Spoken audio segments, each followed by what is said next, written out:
تمہیں سچا سمجھوں یا سلیمان کو؟ اسی کمینے کو سچا سمجھیے، میں کون ہوتی ہوں؟ سریا نے کہا، پھر اپنی سہیلیوں کی طرف مڑ کر بولی، اکیلے ہی چلتے ہیں؟ آپ ساتھ گئی بھی تو شرمندگی ہی ہوگی، کر بیٹھیں گے کوئی حماقت۔ ذرا دیکھیے آپ لوگ، عمران رونی صورت بنا کر درد بھری آواز میں بولا، یہ میری چھوٹی بہن ہے، مجھے احمق سمجھتی ہے۔ سریا، میں بہت جلد مر جاؤں گا کسی وقت جب بھی تائی غلط بن گئی، اور بیچارے سلیمان کو کچھ نہ کہو، وہ میرا محسن ہے، اس نے ابھی ابھی میری جان بچائی ہے۔ کیا ہوا تھا؟ سریا کی سہیلی جمیلہ نے گھبرائی ہوئی آواز میں پوچھا۔ تائی غلط بن گئی تھی، عمران انتہائی سنجیدگی سے بولا۔ جمیلہ ہنسنے لگی، لیکن سریا جلی کتی بیٹھی رہی۔ اس کی نئی سہیلی متحیرانہ انداز میں اس سنجیدہ احمق کو بول رہی تھی، تم کہتی ہو تو میں پکچر چلنے کو تیار ہوں۔ عمران نے کہا، لیکن واپسی پر مجھے یاد دلانا کہ میرے سینے پر ایک کاغذ پن کیا ہوا ہے۔ تو کیا یہ اسی طرح لگا رہے گا؟ جمیلہ نے پوچھا۔ اور کیا، میں تو ہرگز نہ جاؤں گی، سریا نے کہا۔ نہیں، عمران بھائی کے بغیر مزہ نہ آئے گا، جمیلہ بولی۔ جیو، عمران خوش ہو کر بولا، میرا دل چاہتا ہے کہ تمہیں سریا سے بدل لوں، کاش تم میری بہن ہوتی۔ یہ نک چڑی سریا مجھے بالکل اچھی نہیں لگتی۔ آپ خود نک چڑے، آپ مجھے کب اچھے لگتے ہیں؟ سریا بگڑ کر بولی۔ دیکھ رہی ہو، یہ میری چھوٹی بہن ہے، میں بتاؤں؟ جمیلہ سنجیدگی سے بولی۔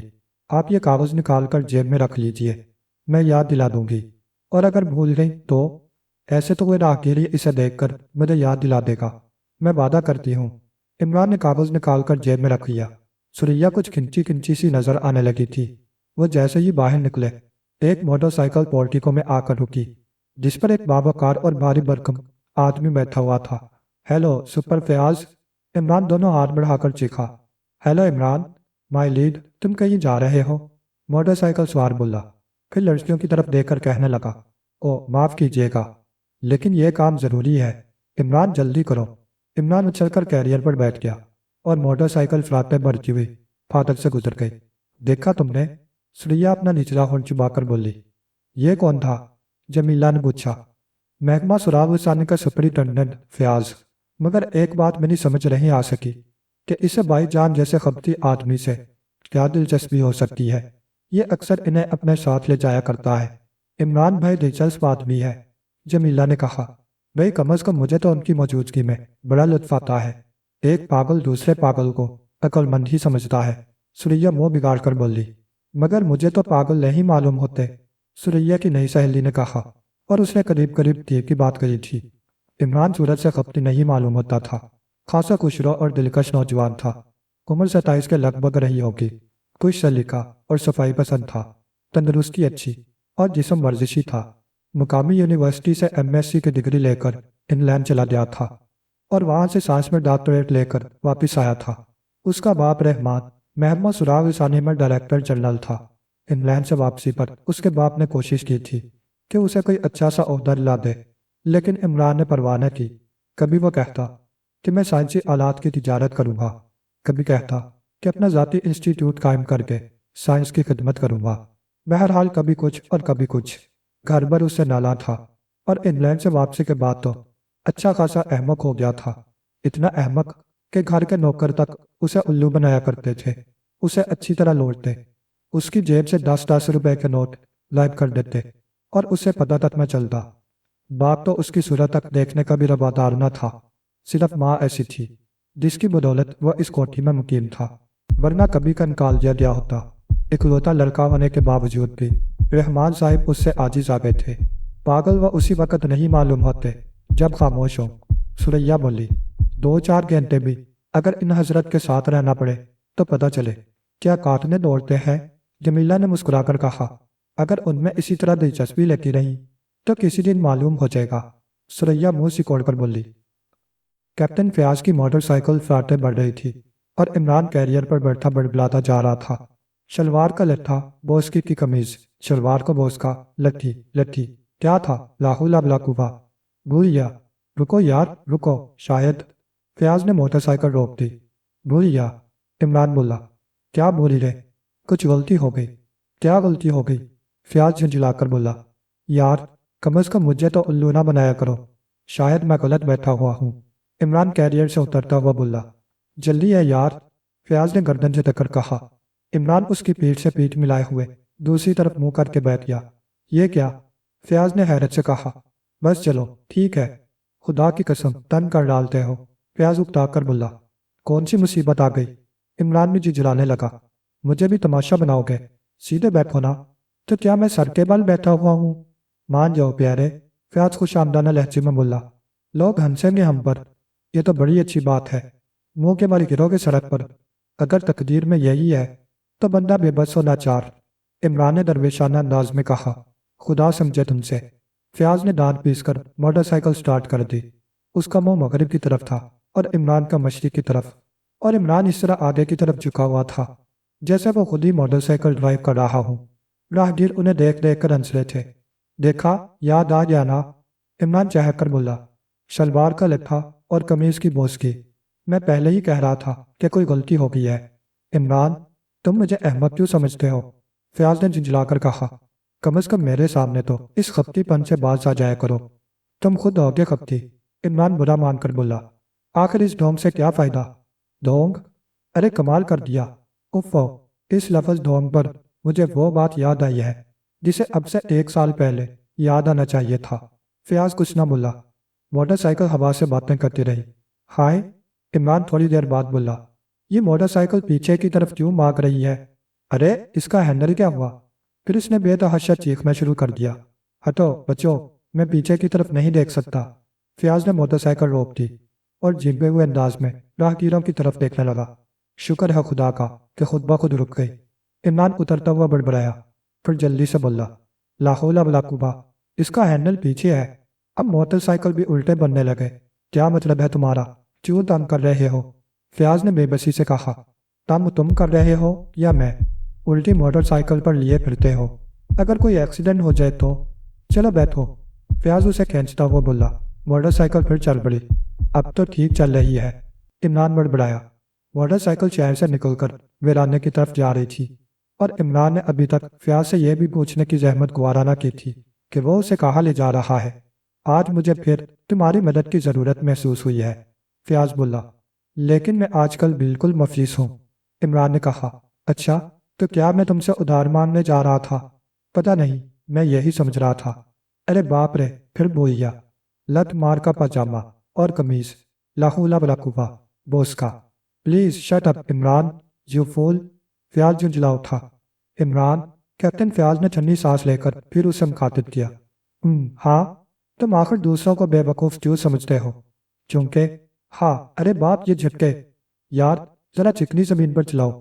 میں کہتا ہوں کہ اب یہ ساری حماقتیں ختم کر کے کوئی ڈھنگ کا کام کرو۔ ڈھنگ؟ لو یار، اس ڈھنگ پر بھی کوئی بات یاد آنے کی کوشش کر رہی ہے۔ جہنم میں جاؤ، فیاض جلا کر بولا۔ اچھا، عمران نے بڑی سعادت مندی سے گردن ہلائی۔ موٹر سائیکل ایک طویل و عریض عمارت کے سامنے رک گئی جس کے پھاٹک پر 3-4 باوردی کانسٹیبل نظر آ رہے تھے۔ اب اترا بھی؟ فیاض نے کہا۔ میں سمجھا شاید اب تم مجھے ہینڈل پر بٹھاؤ گے، عمران اترتا ہوا بولا۔ وہ اس وقت ایک دیہی علاقہ میں کھڑے ہوئے تھے جو شہر سے زیادہ دور نہ تھا۔ یہاں بس یہی ایک عمارت اتنی بڑی تھی، ورنہ یہ بستی معمولی قسم کے کچے پکے مکانوں پر مشتمل تھی۔ اس عمارت کی بناوٹ طرز قدیم سے تعلق رکھتی تھی۔ چاروں طرف سرخ رنگ کی لکھورے اینٹوں کی کافی بلند دیواریں تھیں اور سامنے ایک بہت بڑا پھاٹک تھا جو غالباً صدر دروازے کے طور پر استعمال کیا جاتا رہا ہوگا۔ کیپٹن فیاض عمران کا ہاتھ پکڑے ہوئے عمارت میں داخل ہو گیا۔ اب بھی عمران نے اس سے یہ نہ پوچھا کہ وہ اسے کہاں اور کس مقصد کے تحت لایا ہے۔ دونوں ایک طویل دالان سے گزرتے ہوئے ایک کمرے میں آئے۔ اچانک عمران نے اپنی آنکھوں پر دونوں ہاتھ رکھ لیے اور منہ پھیر کر کھڑا ہو گیا۔ اس نے ایک لاش دیکھ لی تھی جو فرش پر اوندھی پڑی تھی اور اس کے گرد خون پھیلا ہوا تھا۔ انا للہ و انا الیہ راجعون، وہ کپکپاتی آواز میں بڑبڑا رہا تھا۔ خدا اس کے متعلقین کو جوار رحمت میں جگہ دے اور اسے صبر کی توفیق عطا فرمائے۔ میں تمہیں دعائے خیر کرنے کے لیے نہیں لایا، فیاض جھنجھلا کر بولا۔ تجہیز تدفین کے لیے چندہ باہم بھی مانگ سکتے تھے، آخر اتنی دور کیوں گھسیٹ لائے؟ یار عمران، خدا کے لیے بور نہ کرو، میں تمہیں اپنا ایک بہترین دوست سمجھتا ہوں، فیاض نے کہا۔ میں بھی یہی سمجھتا ہوں، مگر پیارے 5 روپے سے زیادہ نہ دے سکوں گا، ابھی لٹھی کا بوسکا خریدنا ہے۔ کیا لٹھی؟ لو یار، پھر بھول گیا، کیا مصیبت ہے؟ فیاض چند لمحے کھڑا اسے گھورتا رہا، پھر بولا، یہ عمارت پچھلے 5 برسوں سے بند رہی ہے، کیا ایسی حالت میں یہاں ایک لاش کی موجودگی حیرت انگیز نہیں ہے؟ بالکل نہیں، عمران سر ہلا کر بولا، اگر یہ لاش کسی امرود کے درخت پر پائی جاتی تو میں اسے عجوبہ تسلیم کر لیتا۔ یار تھوڑی دیر کے لیے سنجیدہ ہو جاؤ، میں شروع ہی سے رنجیدہ ہوں، عمران نے ٹھنڈی سانس لے کر کہا۔ رنجیدہ نہیں، سنجیدہ، فیاض پھر جھنجھلا گیا۔ عمران خاموشی سے لاش کی طرف دیکھ رہا تھا۔ وہ آہستہ سے بڑبڑایا، 3 زخم۔ فیاض اسے موڑ میں آتے دیکھ کر کچھ مسرور سا نظر آنے لگا۔ پہلے پوری بات سن لو، فیاض نے اسے مخاطب کیا۔ ٹھہرو، عمران جھکتا ہوا بولا۔ وہ تھوڑی دیر تک زخموں کو غور سے دیکھتا رہا، پھر سر اٹھا کر بولا، پوری بات سنانے سے پہلے یہ بتاؤ کہ اس لاش کے متعلق تم کیا بتا سکتے ہو؟ آج 12 بجے دن کو یہ دیکھی گئی، فیاض نے کہا۔ میں زیادہ عقل مندانہ جواب نہیں چاہتا، عمران ناک سکوڑ کر بولا۔ میں یہ جانتا ہوں کہ کسی نے اس پر 3 وار کیا ہے۔ اور کچھ؟ عمران اسے سوالیہ نظروں سے دیکھ رہا تھا۔ اور کیا؟ فیاض بولا، مگر شیخ چلی دوئم یعنی علی عمران MSc PhD کا خیال کچھ اور ہے۔ کیا؟ سن کر مجھے الو سے ہی احمق بٹا 2 سمجھنے لگو گے۔ ارے یار کچھ بتاؤ بھی تو صحیح۔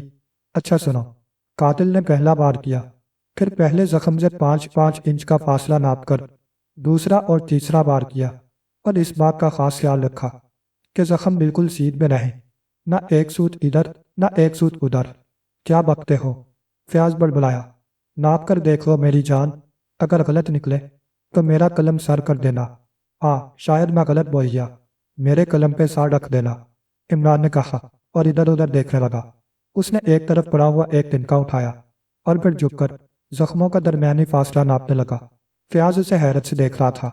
لو، عمران اسے تنکا پکڑاتا ہوا بولا، اگر یہ تنکا 5 انچ کا نہ نکلے تو کسی کی داڑھی تلاش کرنا۔ مگر اس کا مطلب؟ فیاض کچھ سوچتا ہوا بولا، اس کا مطلب یہ کہ قاتل و مقتول دراصل عاشق و معشوق تھے۔ عمران پیارے، ذرا سنجیدگی سے، یہ تنکا بتاتا ہے کہ یہی بات ہے، عمران نے کہا۔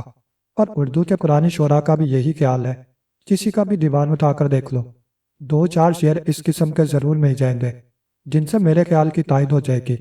چلو ایک شعر سن ہی لو، موج آئے نہ کلائی میں کہیں، سخت جان ہم بھی بہت پیارے۔ مت بکواس کرو، اگر میری مدد نہیں کرنا چاہتے تو صاف صاف کہہ دو، فیاض بگڑ کر بولا۔ فاصلہ تم نے ناپ کیا، اب تم ہی بتاؤ کہ کیا بات ہو سکتی ہے، عمران نے کہا۔ فیاض کچھ نہ بولا۔ ذرا سوچو تو، عمران پھر بولا، ایک عاشق کی اردو شاعری کے مطابق اپنے محبوب کو اس بات کی اجازت دے سکتا ہے کہ وہ جس طرح چاہے اسے قتل کرے، کیما بنا کر رکھ دے یا ناپ ناپ کر سلیقے سے زخم لگائے۔ یہ زخم بدحواسی کا نتیجہ بھی نہیں، لاش کی حالت بھی یہ نہیں بتاتی کہ مرنے سے پہلے مقتول کو کسی سے جدوجہد کرنی پڑی ہو۔ بس ایسا معلوم ہوتا ہے جیسے چپ چاپ لیٹ کر اس نے کہا، جو مزاج یار میں آئے۔ قرآنی شاعری اور حقیقت میں کیا لگاؤ ہے؟ فیاض نے پوچھا۔ پتہ نہیں، عمران برخیال انداز میں سر ہلا کر بولا۔ ویسے اب تم پوری غزل سنا سکتے ہو، مکتب میں عرض کر دوں گا۔ فیاض تھوڑی دیر خاموش رہا، پھر بولا، یہ عمارت تقریباً 5 سال سے خالی رہی ہے، ویسے ہر جمعرات کو صرف چند گھنٹوں کے لیے اسے کھولا جاتا ہے۔ کیوں؟ دراصل یہاں ایک قبر ہے جس کے متعلق مشہور ہے کہ وہ کسی شہید کی ہے، چنانچہ ہر جمعرات کو ایک شخص اسے کھول کر قبر کی جارود کشی کرتا ہے۔ چڑھاوے وغیرہ چڑھتے ہوں گے؟ عمران نے پوچھا۔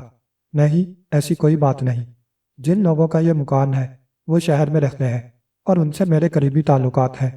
انہوں نے ایک آدمی اس لیے رکھ چھوڑا ہے کہ وہ ہر جمعرات کو قبر کی دیکھ بھال کر لیا کرے، یا متقدین کی بھیڑ نہیں ہوتی۔ بہرحال آج دوپہر کو جب وہ یہاں آیا تو اس نے یہ لاش دیکھی۔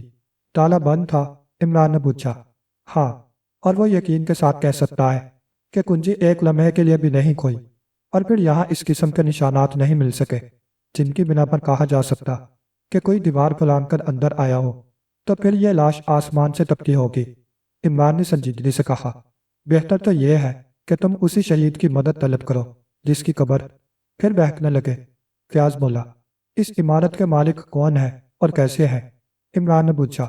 وہی میرے پڑوس والے جج صاحب، فیاض بولا۔ ہائے، وہی جج صاحب؟ عمران اپنے سینے پر ہاتھ مار کر خون چاٹنے لگا۔ ہاں وہی۔ یا سنجیدگی سے، خدا کے لیے، تب میں تمہاری کوئی مدد نہیں کر سکتا۔ عمران مایوسانہ انداز میں سر ہلا کر بولا، کیوں؟ تم نے میری مدد نہیں کی؟ میں نے؟ فیاض نے حیرت سے کہا، میں نہیں سمجھا۔ خود غرض ہو نا، بھلا تم میرے کام کیوں آنے لگے؟ ارے تو بتاؤ نا، میں واقعی نہیں سمجھا۔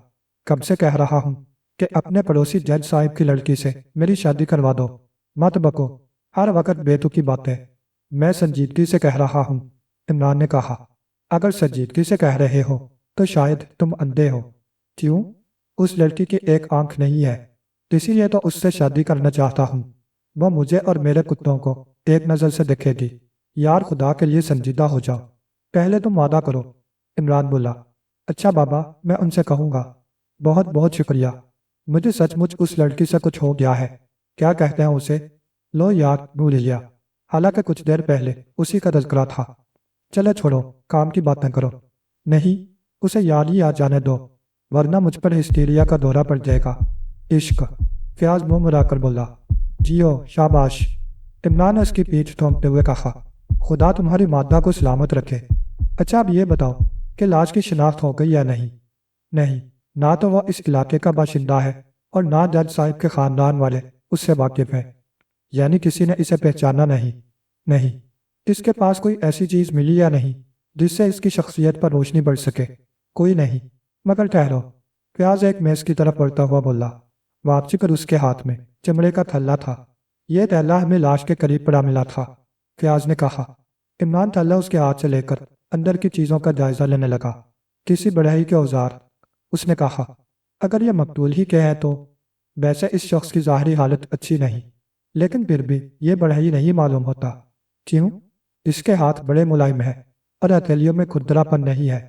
یہ ہاتھوں کسی مصور یا رنگ سازی کے ہو سکتے ہیں۔ عمران بولا، ابھی تک تم نے کوئی کام کی بات نہیں بتائی، فیاض نے کہا۔ ایک احمق آدمی سے اس سے زیادہ کی توقع رکھنا عقل مندی نہیں۔ عمران ہنس کر بولا، اس کے زخموں نے مجھے الجھن میں ڈال دیا ہے۔ فیاض نے کہا، اگر تم نے میرے زخموں پر مرہم رکھا تو میں ان زخموں کو بھی دیکھ لوں گا۔ کیا مطلب؟ جج صاحب کی لڑکی؟ عمران اس طرح بولا جیسے اسے کچھ یاد آ گیا ہو۔ اس مکار کی ایک کنجی جج صاحب کے پاس ضرور رہتی ہوگی۔ ہاں، ایک ان کے پاس بھی ہے یا تھی؟ یہ تو میں نے نہیں پوچھا۔ خیر، پھر پوچھ لینا۔ اب لاش کو اٹھواؤ، پوسٹ مارٹم کے سلسلے میں زخموں کی گہرائیوں کا خاص خیال رکھا جائے۔ کیوں؟ اگر زخموں کی گہرائیاں بھی ایک دوسرے کے برابر ہوئیں تو سمجھ لینا کہ یہ شہید مرد صاحب کی حرکت ہے۔ کیوں فضول بکواس کر رہے ہو؟ جو کہہ رہا ہوں اس پر عمل کرنے کا ارادہ ہو تو علی عمران MSc PhD کی خدمات حاصل کرنا، ورنہ کوئی۔ کیا نہیں؟ ذرا بتاؤ تو، میں کون سا لفظ بھول رہا ہوں؟ ضرورت، فیاض برا سا منہ بنا کر بولا۔ جیتے رہو، ورنہ کوئی ضرورت نہیں۔ تمہاری ہدایات پر عمل کیا جائے گا۔ اور کچھ؟ اور یہ کہ میں پوری عمارت دیکھنا چاہتا ہوں، عمران نے کہا۔ پوری عمارت کا چکر لگا لینے کے بعد وہ پھر اسی کمرے میں لوٹا ہے۔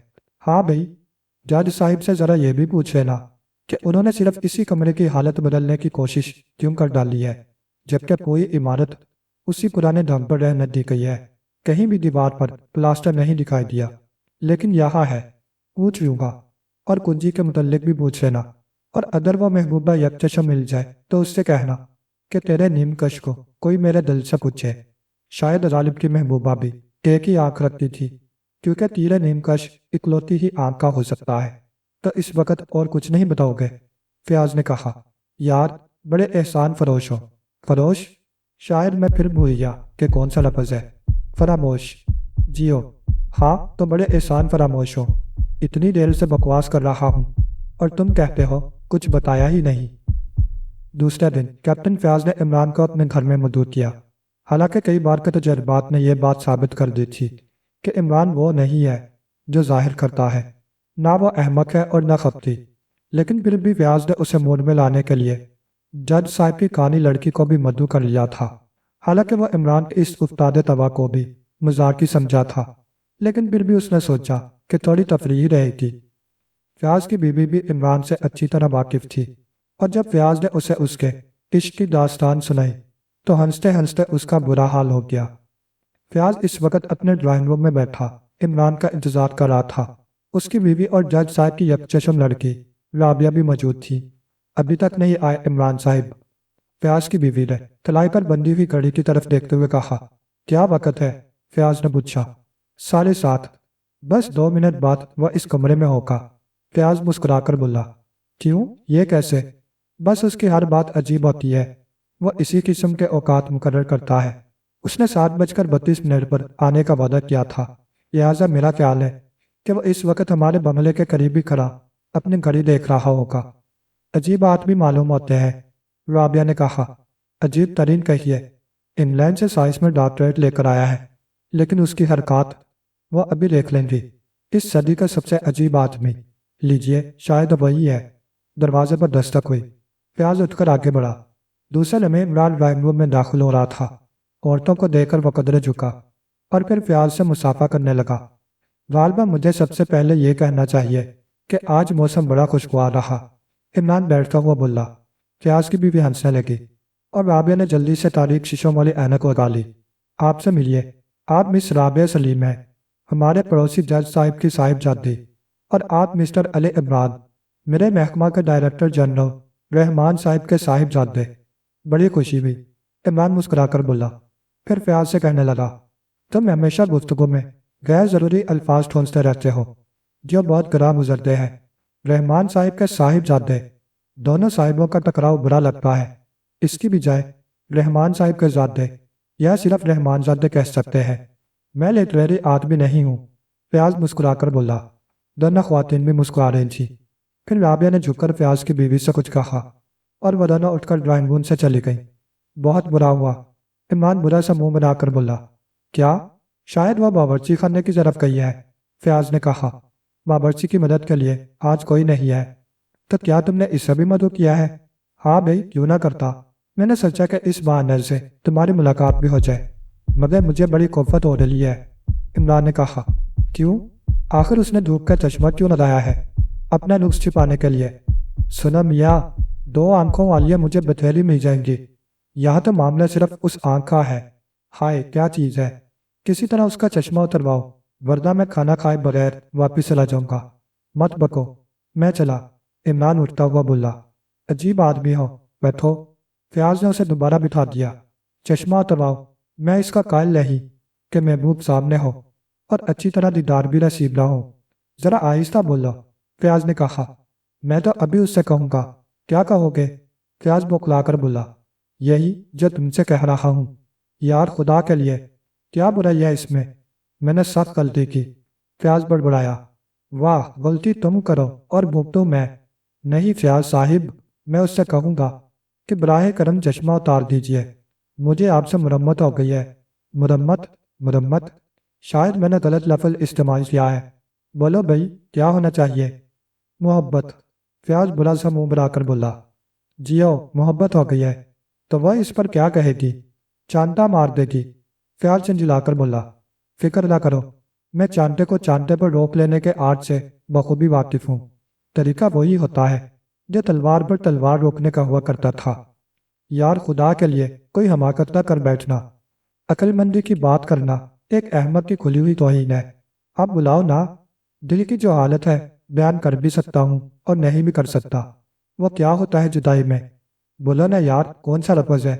میں نہیں جانتا، فیاض جھنجھلا کر بولا۔ خیر، ہوتا ہوگا کچھ، ڈکشنری میں دیکھ لوں گا۔ ویسے میرا دل دھڑک رہا ہے، ہاتھ کانپ رہے ہیں، لیکن ہم دونوں کے درمیان دودھ کا چشمہ حائل ہے، میں اسے نہیں برداشت کر سکتا۔ چند لمحے خاموشی رہی۔ عمران میز پر رکھے ہوئے گلدان کو اس طرح گھور رہا تھا جیسے اس نے اسے کوئی سخت بات کہتی ہو۔ آج کچھ نئی باتیں معلوم ہوئی ہے، فیاض نے کہا۔ ضرور معلوم ہوئی ہوں گی، عمران احمقوں کی طرح سر ہلا کر بولا۔ مگر نہیں، پہلے میں تمہیں ان زخموں کے متعلق بتاؤں۔ تمہارا خیال درست نکلا، زخموں کی گہرائیاں بالکل برابر ہے۔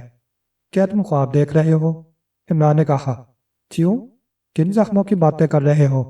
دیکھو عمران، میں احمق نہیں ہوں، پتہ نہیں، جب تک 3 گواہ نہ پیش کرو یقین نہیں آ سکتا۔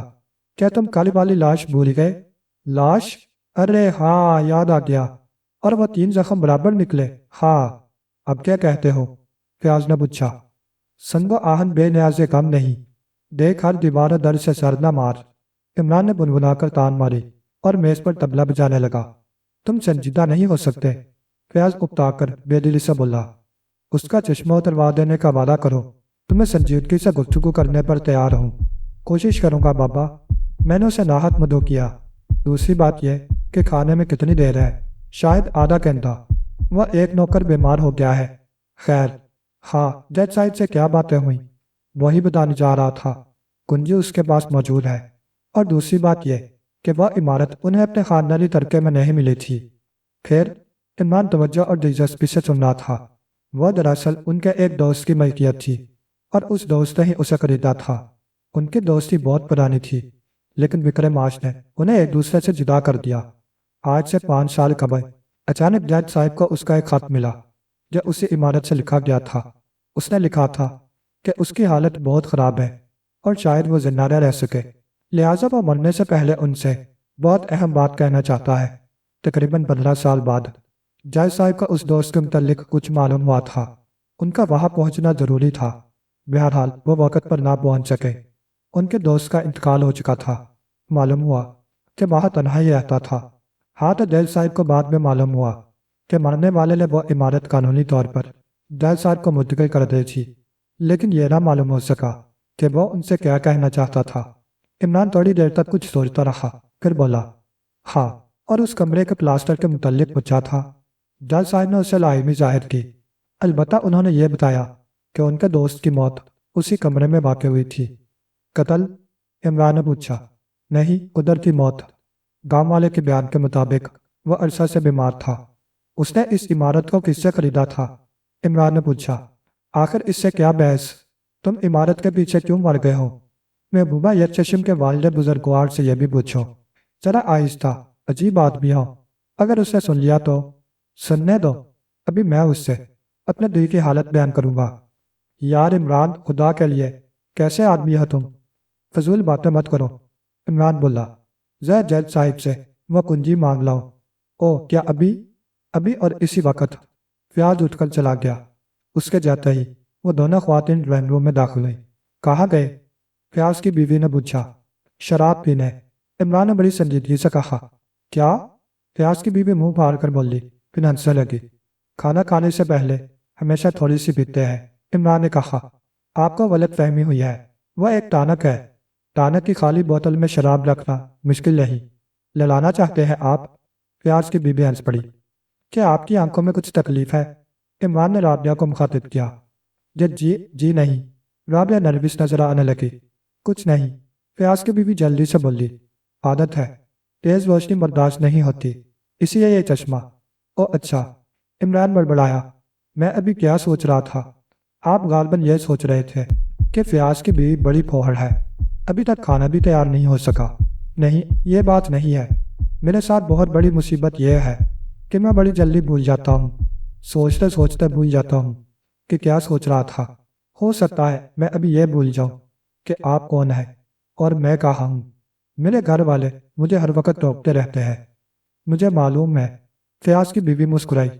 مطلب یہ کہ اگر مجھ سے کوئی حماقت سرزد ہو تو بلا تکلف ٹوک دیجیے گا۔ اب یہ گفتگو ہو رہی تھی کہ فیاض واپس آ گیا۔ کھانے میں کتنی دیر ہے؟ اس نے اپنی بیوی سے پوچھا۔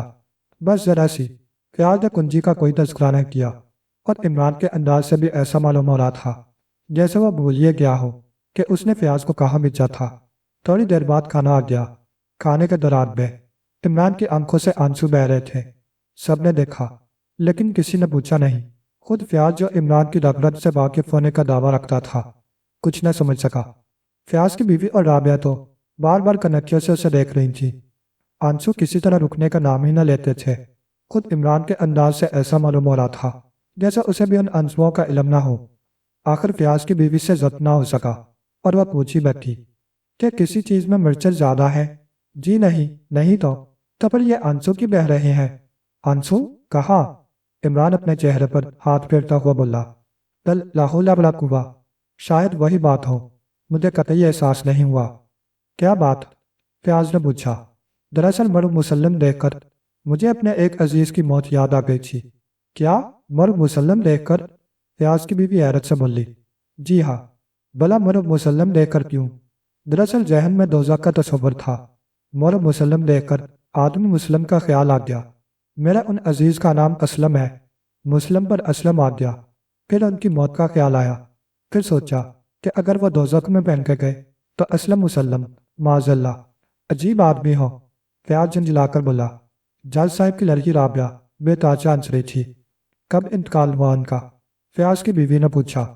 ابھی تو نہیں ہوا، عمران نے سادگی سے کہا اور کھانے میں مشغول ہو گیا۔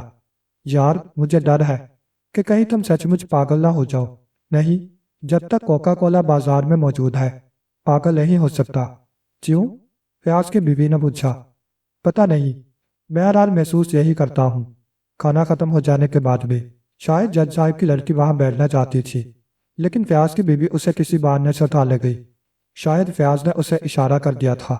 ان کے جاتے ہی فیاض نے عمران کو کنجی پکڑا دی اور عمران تھوڑی دیر تک اس کا جائزہ لیتے رہنے کے بعد بولا۔ ابھی حال ہی میں اس کی ایک نقل تیار کی گئی ہے۔ اس کے سوراخ کے اندر موم کے ذرات ہے، موم کا سانچہ، سمجھتے ہو نا؟ رات تاریک تھی اور آسمان میں سیاہ بادلوں کے مرغولے چکراتے پھر رہے تھے۔ کیپٹن فیاض کی موٹر سائیکل اندھیرے کا سینہ چیرتی ہوئی چکنی سڑک پر پھسلتی جا رہی تھی۔ کیریئر پر عمران الووں کی طرح دیدے پھر آ رہا تھا۔ اس کے ہونٹ بھنچے ہوئے تھے اور نتھرے بڑک رہے تھے۔ دفتن وہ فیاض کا شانہ تھپتھپا کر بولا۔ یہ تو طے شدہ بات ہے کہ کسی نے والد یکشم کی کنجی کی نقل تیار کروائی ہے۔ لیکن آخر کیوں؟ پوچھ کر بتاؤں گا۔ کس سے؟ بے قرار نیلے آسمان سے، تاروں بھری رات سے، ہولے ہولے چلنے والی ٹھنڈی اداؤں، لا حول ولا قوہ، ہواؤں سے۔ فیاض کچھ نہ بولا۔ عمران بڑبڑاتا رہا۔ لیکن شہید میاں کی قبر کی جارود کشی کرنے والے کی کنجی، اس کا حاصل کرنا نسبتاً آسان ہوتا۔ بہرحال ہمیں اس عمارت کی تعریف معلوم کرنی ہے۔ شاید ہم اس کے نواح میں پہنچ گئے ہیں۔ موٹر سائیکل روک دو۔ فیاض نے موٹر سائیکل روک دی۔ انجن بند کر دو۔ فیاض نے انجن بند کر دیا۔ عمران نے اس کے ہاتھ سے موٹر سائیکل لے کر ایک جگہ جھاڑی میں چھپا دی۔ آخر کرنا کیا چاہتے ہو؟ فیاض نے پوچھا۔ میں پوچھتا ہوں تم مجھے کیوں سانس لیے پھرتے ہو؟ عمران بولا۔ وہ قتل جو اس عمارت میں ہوا تھا۔ قتل نہیں، حادثہ کہو۔ حادثہ؟ کیا مطلب؟ فیاض حیرت سے بولا۔ مطلب کے لیے دیکھو ریاض اللغات صفحہ 112۔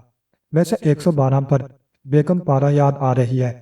بیگم پارہ کے ساتھ امرت دھارا ضروری ہے، ورنہ ڈیوڈ کی طرح چندیا صاف۔ فیاض جلا کر خاموش ہو گیا۔ دونوں آہستہ آہستہ اس عمارت کی طرف بڑھ رہے تھے۔ انہوں نے پہلے پوری عمارت کا چکر لگایا، پھر صدر دروازے کے قریب پہنچ کر رک گئے۔ اوہ، عمران آہستہ سے بڑبڑایا۔ تالا بند نہیں ہے۔ کیسے دیکھ لیا تم نے؟ مجھے تو سجائی نہیں دیتا۔ فیاض نے کہا۔ تم الو نہیں ہو، عمران بولا۔ چلو ادھر سے ہٹ جاؤ۔ دونوں وہاں سے ہٹ کر پھر مکان کی پشت پر آئے۔ عمران اوپر کی طرف دیکھ رہا تھا۔ دیوار کافی اونچی تھی۔ اس نے جیب سے ٹارچ نکال لی اور دیوار پر روشنی ڈالنے لگا۔ میرا بوجھ سنبھال سکو گے؟ اس نے فیاض سے پوچھا۔ میں نہیں سمجھا۔ تمہیں سمجھانے کے لیے تو باقاعدہ بلیک بورڈ اور چاک سٹک چاہیے۔ مطلب یہ کہ میں اوپر جانا چاہتا ہوں۔ کیوں؟ کیا یہ سمجھتے ہو کہ کوئی اندر موجود ہے؟ فیاض نے کہا۔ نہیں، یوں ہی جک مارنے کا ارادہ ہے۔ چلو بیٹھ جاؤ، میں تمہارے کنوں پر کھڑا ہو کر۔ پھر بھی دیوار بہت اونچی ہے یار، فضول بحث نہ کرو، عمران اکتا کر بولا، ورنہ میں واپس جا رہا ہوں۔ تو وہ ان کرہن فیاض دیوار کی جڑ میں بیٹھ گیا۔ اماں جوتے تو اتار لو، فیاض نے کہا۔ لے کر بھاگنا مت، عمران نے کہا اور جوتے اتار کر اس کے کانوں پر کھڑا ہو گیا۔ چلا اب اٹھو۔ فیاض آہستہ آہستہ اٹھ رہا تھا۔ عمران کا ہاتھ روشن دان تک پہنچ گیا اور دوسرے لمحے میں وہ بندھنوں کی طرح دیوار پر چڑھ رہا تھا۔ فیاض منہ پھاڑے حیرت سے اسے دیکھ رہا تھا۔ وہ سوچ رہا تھا کہ عمران آدمی ہے یا شیطان، کہ یہ وہی احمق ہے جو بعض اوقات کی سکیچوے کی طرح بالکل بے ضرر معلوم ہوتا ہے۔ جن روشن دانوں کی مدد سے عمران اوپر پہنچا تھا انہی کے ذریعے دوسری طرف اتر گیا۔ چند لمحے وہ دیوار سے لگا کھڑا رہا، پھر آہستہ آہستہ اس طرف بڑھنے لگا جدھر سے کئی قدموں کی آرٹیں سنائی دے رہی تھیں، اور پھر اسے یہ معلوم کر لینے میں دشواری نہ ہوئی کہ وہ نامعلوم آدمی اسی کمرے میں تھے جس میں اس نے لاش دیکھی تھی۔ کمرے کا دروازہ اندر سے بند تھا، لیکن دروازہ سے موم بتی کی ہلکی زرد روشنی چڑھ رہی تھی۔ اس کے علاوہ دالان بالکل تاریک تھا۔ عمران دیوار سے چپکا ہوا آہستہ آہستہ دروازے کی طرف بڑھا تھا، لیکن اچانک اس کی نظر شہید مرد کی قبر کی طرف اٹھ گئی جس کا تعویذ اوپر اٹھ رہا تھا۔ تعویذ اور فرش کے درمیان خلا میں ہلکی سی روشنی تھی، اور اس خلا سے دو خوفناک آنکھیں اندھیرے میں گھوم رہی تھیں۔ عمران سہم کر رک گیا۔ وہ آنکھیں پھاڑے قبر کی طرف دیکھ رہا تھا۔ اچانک قبر سے ایک چیخ بلند ہوئی۔ چیخ تھی یا کسی ایسی بندریا کی آواز جس کی گردن کسی کتے نے دبوچ لی ہو۔ عمران جھپٹ کر برابر والے کمرے میں گھس گیا۔ وہ جانتا تھا کہ اس چیخ کا رد عمل دوسرے کمرے والوں پر کیا ہوگا۔ وہ دروازے میں کھڑا قبر کی طرف دیکھ رہا تھا۔ تعویذ ابھی تک اٹھا ہوا تھا اور وہ خوفناک آنکھیں اب بھی چنگاریاں برسا رہی تھیں۔ دوسری چیخ کے ساتھ ہی برابر والے کمرے کا دروازہ کھلا۔ ایک چیخ پھر سنائی دی جو پہلے سے مختلف تھی۔ غالباً یہ انہی نامعلوم آدمیوں میں سے کسی کی چیخ تھی۔ بھوت بھوت، کوئی کپکپاتی ہی آواز میں بولا، اور پھر ایسا معلوم ہوا جیسے کئی آدمی صدر دروازے کی طرف بھاگ رہے ہوں۔ ایک دوسری لاش۔ تھوڑی دیر بعد سناٹا ہو گیا۔ قبر کا تعویذ برابر ہو گیا تھا۔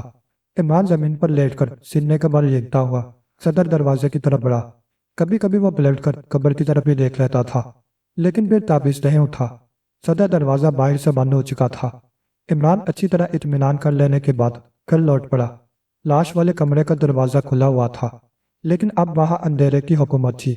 عمران نے آہستہ سے دروازہ بند کر کے ٹارچ نکال لی، لیکن روشنی ہوتے ہی انا للہ و انا الیہ راجعون، وہ آہستہ سے بڑبڑایا، خدا تمہاری بھی مغفرت کرے۔ ٹھیک اسی جگہ جہاں وہ اس سے قبل بھی ایک لاش دیکھ چکا تھا، دوسری پڑی ہوئی دکھائی دی۔ اس کی پشت پر بھی 3 زخم تھے جن سے خون بہہ بہہ کر فرش پر پھیلا تھا۔ عمران نے جھک کر اسے دیکھا۔ یہ ایک خوش وضع اور کافی خوبصورت جوان تھا، اور لباس سے کسی اونچی سوسائٹی کا فرد معلوم ہوتا تھا۔ آج ان کی، کل اپنی باری ہے۔ عمران درویشانہ انداز میں بڑبڑاتا ہوا سیدھا ہو گیا۔ اس کے ہاتھ میں کاغذ کا ایک ٹکڑا تھا جو اس نے مرنے والے کی مٹھی سے بدقت تمام نکالا تھا۔ وہ چند لمحے اسے ٹارچ کی روشنی میں دیکھتا رہا، پھر معنی خیز انداز میں سر ہلا کر کوٹ کے اندرونی جیب میں رکھ لیا۔ کمرے کے بقیہ حصوں کی حالت بالکل وہی تھی جو اس نے پچھلی مرتبہ دیکھی تھی۔ کوئی خاص فرق نہیں نظر آ رہا تھا۔ تھوڑی دیر بعد وہ اپنی پچھلی دیوار سے نیچے اتر رہا تھا۔ آخری روشندان پر پیر رکھ کر اس نے چھلانگ لگا دی۔ تمہاری یہ خصوصیت بھی آج ہی معلوم ہوئی، فیاض آہستہ سے بولا۔ کیا اندر کسی بندیہ سے ملاقات ہو گئی تھی؟ آواز پہنچی تھی یہاں تک؟ عمران نے پوچھا۔ ہاں، لیکن میں نے ان اطراف میں بندر نہیں دیکھے۔ ان کے علاوہ کوئی دوسری آواز؟ ہاں، شاید تم ڈر کر چیخے تھے، فیاض بولا۔ لاش اسی وقت چاہیے یا صبح؟ عمران نے پوچھا۔ لاش؟ فیاض اچھل پڑا۔ کیا کہتے ہو؟ کیسی لاش؟ کسی شاعر نے 2 غزلہ عرض کر دیا ہے۔ اے دنیا کے عقل مند ترین احمق، صاف صاف کہو، فیاض جھنجھلا کر بولا۔ ایک دوسری لاش، 3 زخم، زخموں کا فاصلہ 5 انچ، پوسٹ مارٹم کی رپورٹ کے مطابق ان کی گہرائی بھی یکساں نکلے گی۔ یار بے وقوف مت بنو، فیاض عاجزی سے بولا۔ جج صاحب والی کنجی موجود ہے، عقل مند بن جاؤ، عمران نے خشک لہجے میں کہا۔ لیکن یہ ہوا کس طرح؟ اسی طرح جیسے شعر ہوتے ہیں، لیکن یہ شعر مجھے بڑھتی کا معلوم ہوتا ہے، جیسے میر کا یہ شعر۔ میر کے دین و مذہب کو کیا پوچھتے ہو؟ اب اس نے تو کشکا کھینچا، دیر میں بیٹھا، کب کا ترک اسلام کیا؟ بھلا بتاؤ، دیر میں کیوں بیٹھا؟ جلدی کیوں نہیں بیٹھ گیا؟ دیر نہیں، دیر، یعنی بت خانہ، فیاض نے کہا، پھر بڑبڑا کر بولا۔ لا حول ولا قوہ، میں بھی اسی لفظیت میں پڑ گیا۔ وہ لاش عمارت کے کس حصے میں ہے؟ اسی کمرے میں، اور ٹھیک اسی جگہ جہاں پہلی لاش ملی تھی۔ لیکن وہ آوازیں کیسی تھیں؟ فیاض نے پوچھا۔ او، نہ پوچھا تو بہتر ہے، میں نے اتنا موسیقی خیز منظر آج تک نہیں دیکھا۔ یعنی پہلے ایک گدھا دکھائی دیا جس پر ایک بندریا سوار تھی، پھر ایک دوسرا سایہ نظر آیا جو یقیناً کسی آدمی کا تھا۔ اندھیرے میں بھی گدھے اور آدمی میں فرق کیا جا سکتا ہے۔ کیوں، تمہارا کیا خیال ہے؟ مجھے افسوس ہے کہ تم ہر وقت غیر سنجیدہ رہتے ہو۔ یار فیاض، سچ کہنا، اگر تم ایک آدمی کو کسی بندریا کا منہ چومتے دیکھو تو تمہیں غصہ آئے گا یا نہیں؟ فضول وقت برباد کر رہے ہو تم۔ اچھا چلو، عمران اس کا شانہ تبکتا ہوا بولا۔ وہ دونوں صدر دروازے کی طرف آئے۔ کیوں خواہ پریشان کر رہے ہو؟ فیاض نے کہا۔ کنجی نکال لو۔ دروازہ کھول کر دونوں لاش والے کمرے میں آئے۔ عمران نے ٹارچ روشن کی، لیکن وہ دوسرے ہی لمحے میں اس طرح سر سے لا رہا تھا جیسے دماغ پر دفتن گرمی چڑھ گئی ہو۔ لاش غائب تھی۔ یہ کیا مذاق؟ فیاض بن آ کر پلٹ پڑا۔ بعض عقل مند شاعر برتی کے شعر اپنی غزلوں سے نکال بھی دیا کرتے ہیں۔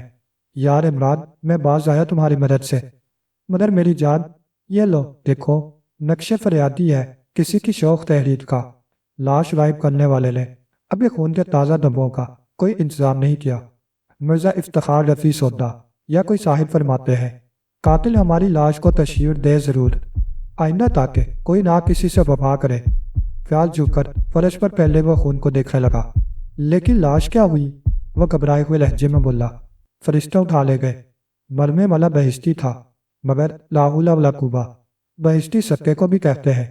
اوہو، فردوسی تھا، لیکن فردوسی وہ تو محمود غزنوی کی زندگی میں مر گیا تھا۔ پھر کیا کہیں گے؟ میں بولو نا یار، بیجا مت چاٹو۔ الجھن، بتاؤ جلدی کیا کہیں گے؟ سر چکرا رہا ہے، دورہ پڑ جائے گا۔ جنتی کہیں گے۔ عمران، تم سے خدا سمجھے۔ جیو۔ ہاں تو مرنے والا جنتی تھا۔ اور کیا کہہ رہا تھا میں؟ تم یہی رکے کیوں نہیں رہے؟ فیاض بگڑ کر بولا۔ مجھے آواز دے لی ہوتی۔ سنا یار، بدریا تو کیا، میں نے آج تک کسی مکھی کا بھی بوسہ نہیں لیا۔ عمران مایوسی سے بولا۔ کیا معاملہ ہے؟ تم کئی بار بدریا کا حوالہ دے چکے ہو۔ جو کچھ ابھی تک بتایا ہے بالکل صحیح تھا۔ اس آدمی نے گدھے پر سے بندریا اتاری، اسے کمرے میں لے گیا۔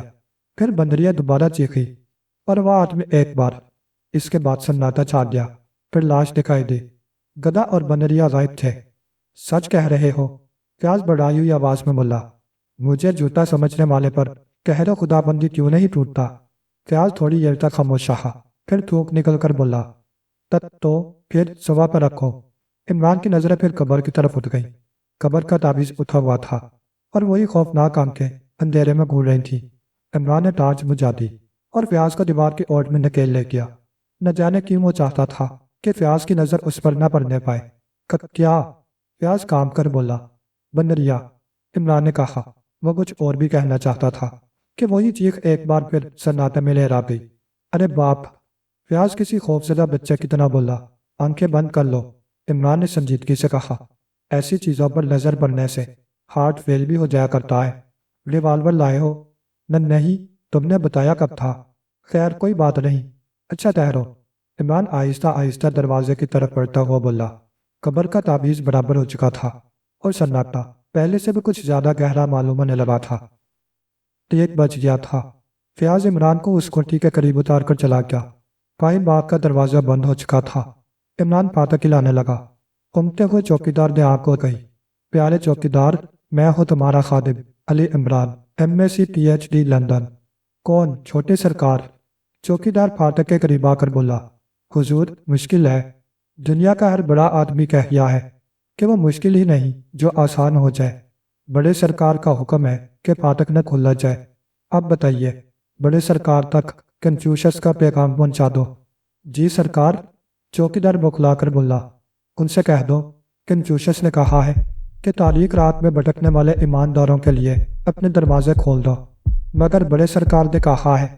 ہاں بڑے سرکار، انہیں چین میں پیدا ہونا تھا۔ خیر، تم ان تک کنفیوشس کا یہ پیغام ضرور پہنچا دینا۔ میں کیا بتاؤں؟ چوکیدار کپ کپاتی ہوئی آواز میں بولا۔ آپ کہاں جائیں گے؟ فقیر، یہ سہانی رات کسی قبرستان میں بسر کرے گا۔ میں آپ کے لیے کیا کروں؟ دعائے مغفرت۔ اچھا ٹاٹا۔ عمران چل پڑا اور پھر آدھے گھنٹے بعد وہ ٹپ ٹاپ نائٹ کلب میں داخل ہو رہا تھا۔ لیکن دروازے میں قدم رکھتے ہی محکمہ سراغ رسانی کے ایک ڈپٹی ڈائریکٹر سے مڈبھڑ ہو گئی، جو اس کے باپ کا کلاس فیلو بھی رہ چکا تھا۔ اوہو صاحب زادے، تو تم اب ادھر بھی دکھائی دینے لگے ہو؟ جی ہاں، اکثر فلیش کھیلنے کے لیے چلا آتا ہوں۔ عمران نے سر جھکا کر بڑی سعادت مندی سے کہا۔ فلیش؟ تو کیا اب فلیش بھی؟ جی ہاں، کبھی کبھی نشے میں دل چاہتا ہے۔ اوہ، تو شراب بھی پینے لگے ہو؟ وہ کیا عرض کروں، قسم لے لیجئے جو کبھی تنہا پیے ہو۔ اکثر شرابی طوائفے میں مل جاتی ہے جو پلائے بغیر مانتی ہی نہیں۔ لا حول ولا قوہ۔ تو تم آج کل رحمان صاحب کا نام اچھال رہے ہو۔ اب آپ ہی فرمائیے، عمران مایوسی سے بولا۔ جب کوئی شریف لڑکی نہ ملے تو کیا کیا جائے؟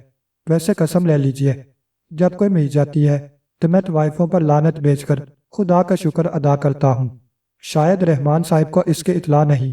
خیر، اگر ان سے ملاقات ہو تو کنفیوشس کا یہ قول دہرا دیجیے گا کہ جب کسی ایماندار کو اپنی ہی چھت کے نیچے پناہ نہیں ملتی تو وہ تاریک گلیے میں بھونکنے والے کتوں سے ساز باز کر لیتا ہے۔ ڈپٹی ڈائریکٹر اسے گھورتا ہوا باہر چلا گیا۔ عمران نے سیٹی بجانے والے انداز میں ہورزی کوڑ کر حال کا جائزہ لیا۔ اس کی نظریں ایک میز پر رک گئیں۔